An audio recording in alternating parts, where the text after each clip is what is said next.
열왕기하 23장 25절부터 26절까지의 말씀을 다 같이 읽으시겠습니다. 이와 같이 마음을 다 기울이고 생명을 다하고 힘을 다 기울여 모세의 율법을 지키며 주님께로 돌이킨 왕은 이전에도 없었고 그 뒤에도 다시 나타나지 않았다. 그러나 주님께서는 유다에게 쏟으시려던 그 불타는 진노를 거두어들이지는 않으셨다. 므낫세가 주님을 너무나도 경노하시게 하였기 때문이다. 아멘. 오늘 우리의 끝 하나님의 시작이라는 제목으로 말씀 전하겠습니다. 유다왕 요시야를 아십니까? 요시야는 히스기야의 증손이고요. 그 아버지는 아몬, 할아버지는 므낫세였습니다. 사실 저 4명의 왕 중에서 조금 덜 유명한 왕은 아몬 한 사람밖에 없었고 나머지 3사람은 정말 유명하고 정치도 정말 잘했습니다. 히스기야 왕 이미 익히 잘 아시겠죠. 교회에서 아주 많이 듣는 이름 중에 하나고요. 므낫세는 평가받기를 아주 안 좋게 평가받는 왕입니다. 성경에서 공통되게 므낫세가 남유다 역사상 가장 악한 왕으로 평가하고 있습니다. 얼마나 악한지 남유다와 북이스라엘에 쌍두마차가 있었는데 북이스라엘에서는 아합이 있었고 남유다에서는 므낫세가 그와 같이 악했다라고 말해서 오늘 말씀에도 보시면 하나님께서 므낫세의 범죄 때문에 유다에게 더 이상 회복의 기회를 허락하지 않으시고 멸망시키기로 작정하셨다라고 말씀하시죠. 하지만 사실 이제 성경적으로 하나님의 그 말씀에 따라서 봤을 때는 이 사람이 참 악한데 사실 정치적으로는 정치를 상당히 잘하는 왕에 속합니다. 이 당시에 이제 기존의 세력이었던 아수르, 이집트에서 바벨론으로 점차 국제 정세가 넘어가던 측면이었는데 그 안에서 줄타기를 정말 잘하면서 히스기야 왕 때 세를 넓혀놨던 남유다를 더 크게 확장시켰던 왕으로 정치적으로 평가받고 있긴 하죠. 그 아들인 아몬은 아버지의 우상 숭배는 그대로 따라했는데 문제는 정치력이 없었습니다. 그래서 부하들에 의해서 죽임을 당한 거죠. 쿠데타를 일으킵니다. 하지만 북이스라엘의 그렇게 많은 쿠데타와 남유다의 이 쿠데타가 달랐던 점은 하나님께서 다윗에게 복을 주셔가지고 다윗의 왕조를 지키시리라고 하셨고 그래서 다윗의 왕조를 이어갔던 남유다는 쿠데타로 인해서 왕이 사살되었음에도 불구하고 백성들이 일어나서 쿠데타 세력들을 다 죽이고 아몬의 아들이었던 요시야를 왕으로 세웁니다. 그때 요시야의 나이 8살. 8살짜리가 왕이 됐어요. 저기 뒤에 있는 저희 아들이 8살이라고 지금 어필을 해주고 있습니다. 이렇게 생각을 해본 적이 없는데 지금 어필해서 이제 막 알았네요. 주야, 큰일 납니다. 그러면 8살짜리가 왕이 됐는데 그러니까 할아버지와 아버지 때 연이어서 우상 숭배에 남유다가 완전히 쩌들어 있었습니다. 히스기야 때 부흥하고 성세를 누렸던 것은 하나도 의미가 없었어요. 므낫세가 55년 동안 남유다를 다스리면서 남유다의 DNA를 완벽하게 우상 숭배하는 나라로 바꿔놨습니다. 밖에서는 아수르에서 아수르와 애굽 연합이 바벨론으로 점점 힘을 빼앗겨가는 하지만 아직 온전히 뺏기지 않아서 열방과 신흥 세력이 부딪히고 있는 그 상황에 한복판에 이스라엘 땅 남유다가 있습니다. 그러니까 말 그대로 내우외환의 문제적 결정체 그 자체였습니다. 8살 어린 나이에 왕위에 오른 요시야는 31년 동안 나라를 다스립니다. 31년이면 사실은 꽤 긴 시간이었는데 31년을 다스리고 나서도 39이라는 이른 나이에 세상을 떠나게 됩니다. 불꽃 같은 인생을 살고 간 이 젊은 왕은 한 가지 아주 특이한 목적을 세웠는데요. 우리가 성경의 왕 중에서 가장 높이 쳐주는 사람이 누구죠? 다윗 왕입니다. 그런데 그 다윗 왕도 오점이 있던가요? 눈에 띄는 거 하나 있는데 물론 여러 개 있습니다만 그 중에 가장 눈에 띄는 건 밧세바를 범하고 그 남편인 부하 장수 우리아를 죽음으로 몰아넣었던 일. 다윗이 참 참 훌륭하고 선한 왕인데 어쨌든 성경에 분명히 그의 오점이 기록되어 있습니다. 선하다 보긴 좀 애매하지만 솔로몬도 지혜의 왕, 아주 유명한 왕인데 이 솔로몬의 결혼 정책과 우상 숭배, 이스라엘에 정말 많은 우상을 들여온 장본인이 바로 솔로몬이었죠. 남유다에서 참으로 선한 왕이었던 히스기야 같은 경우는 어떻죠? 매 순간 결정할 때마다 하나님의 말씀을 찬찬히 묻습니다. 하나님의 뜻을 헤아려서 하나님의 뜻대로 나라를 꾸려나갑니다. 그런데 수명이 연장된 말년에 바벨론에게 성전의 모든 보물 창고를 열어 보여주면서 바벨론의 침공을 받게 하는 계기를 열었어요. 그게 히스기야였습니다. 사실 아무리 선한 왕들도 이 성경 속에서 반드시 그 사람의 오점, 우를 범한 것들이 다 기록되어 있는데 유일하게 그게 없는 사람, 딱 한 사람이 있는데 이 바로 요시야였습니다.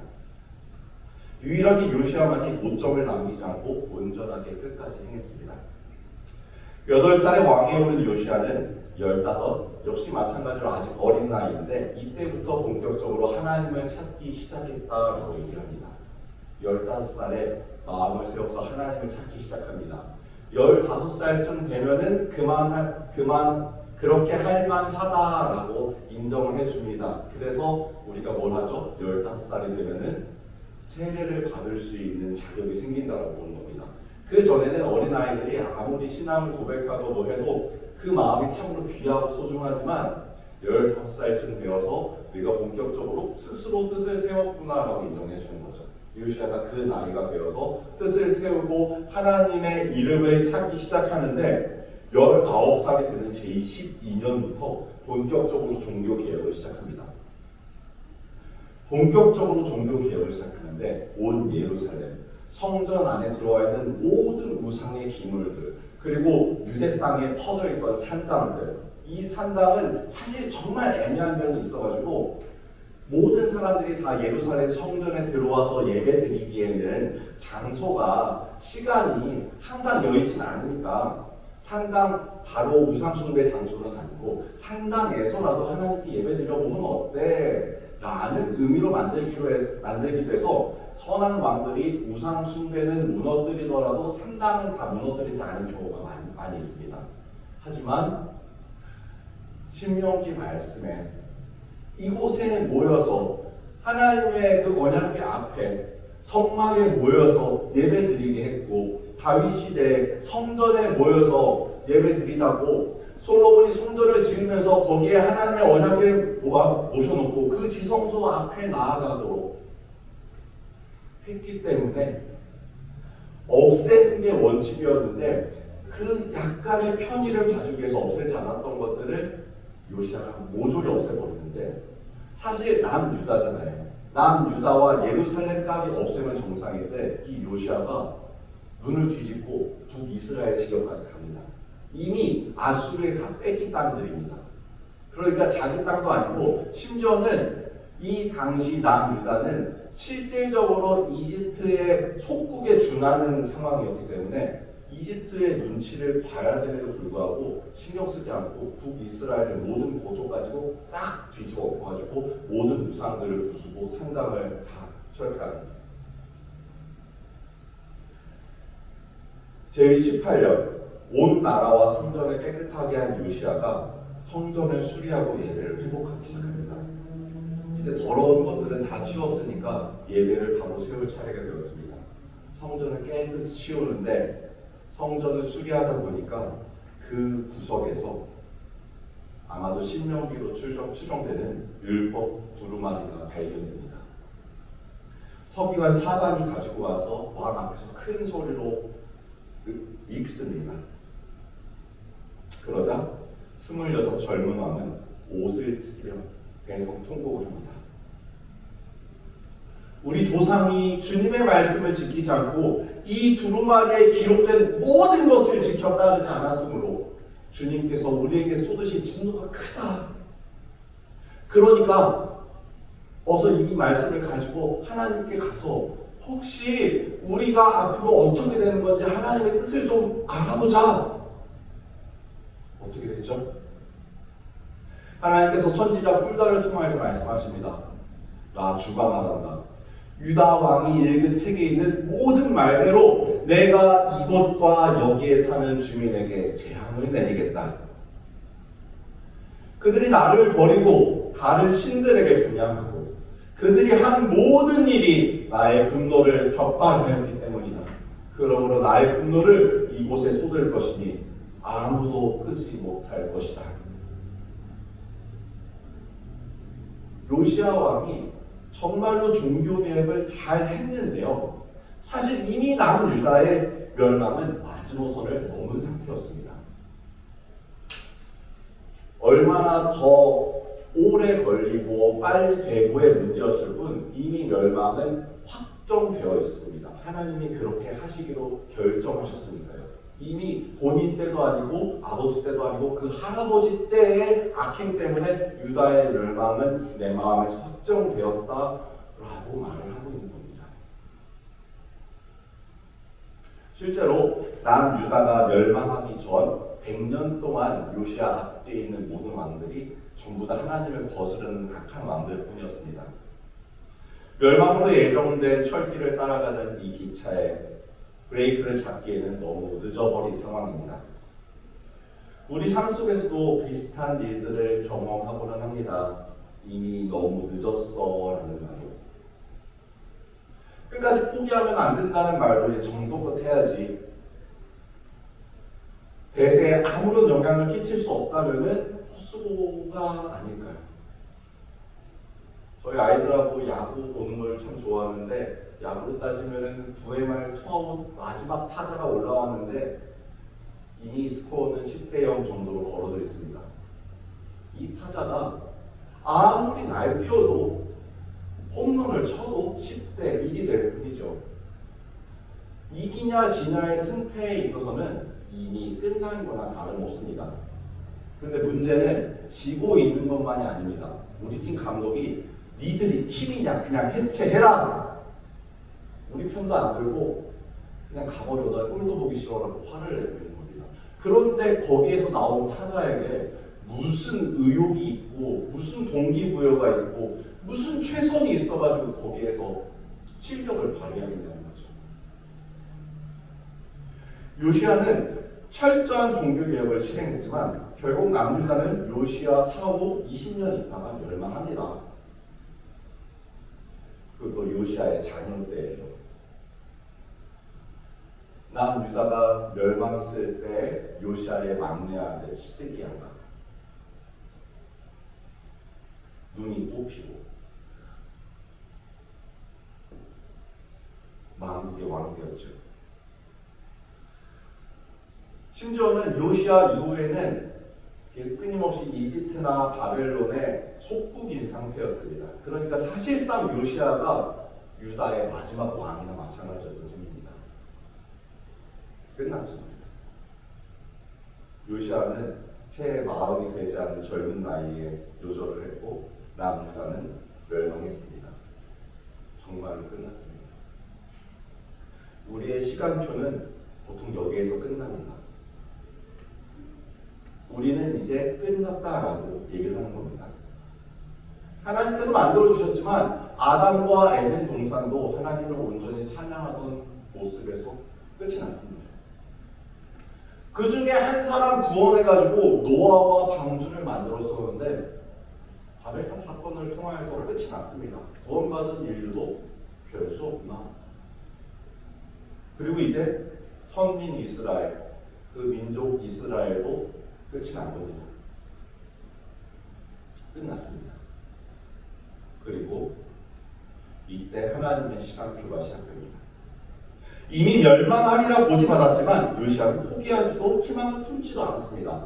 그럼 뭘 한 걸까요? 그냥 해야 될 일을 했습니다.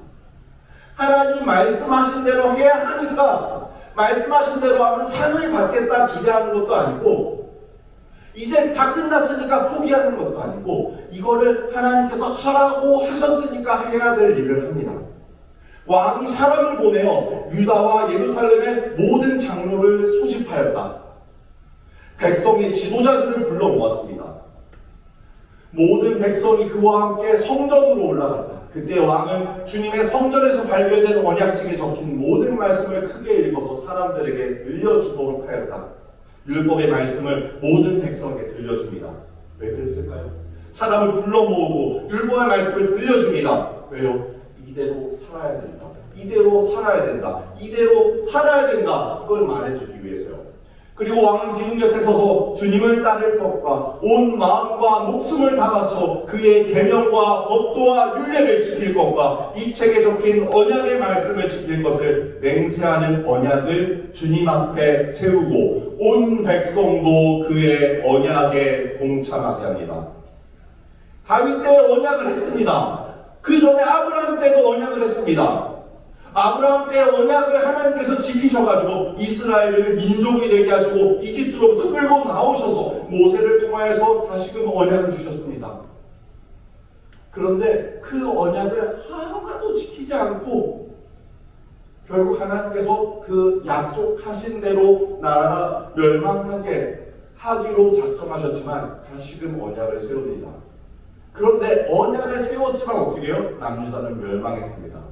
그럼 소용이 없는 걸까요?